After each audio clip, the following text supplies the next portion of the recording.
Dito naman, papunta ako sa area ni Yunila.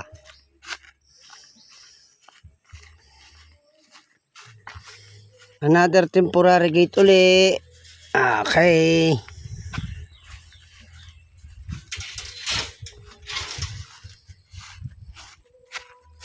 Yung counting mower lang yan, medyo mataas, mga isang dangkal, Carabao grass. Yan, pinaghilahan ng kawayan.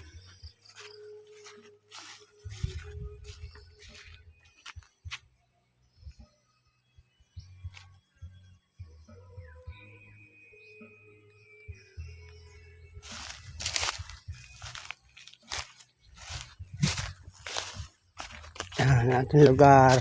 Mainit ang panahon.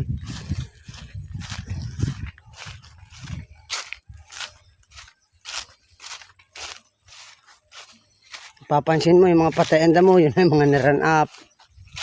Tulad yan, o kugo yan, naran up ko yan.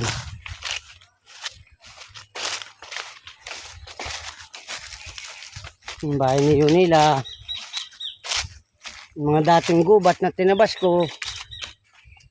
Ngayon, hawa na sila. Kaya lang, marami pa rin iimisin. Kakalat.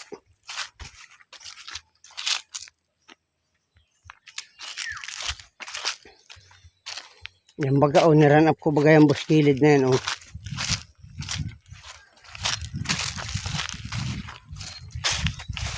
Ayan, kapal na ating kawayan. Sana makapagpadami tayo niyan.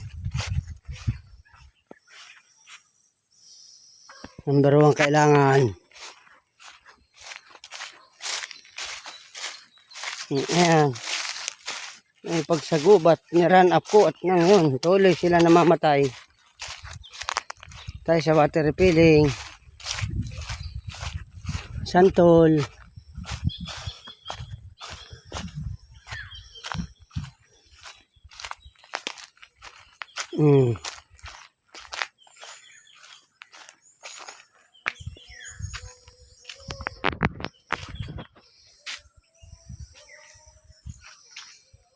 Yan, yung kaunting nag-green, follow up lang ng kaunting run up yan.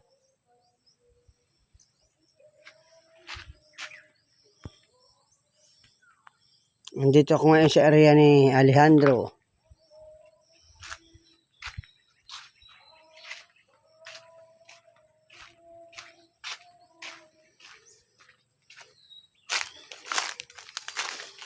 Tinalis nila ang taklid nito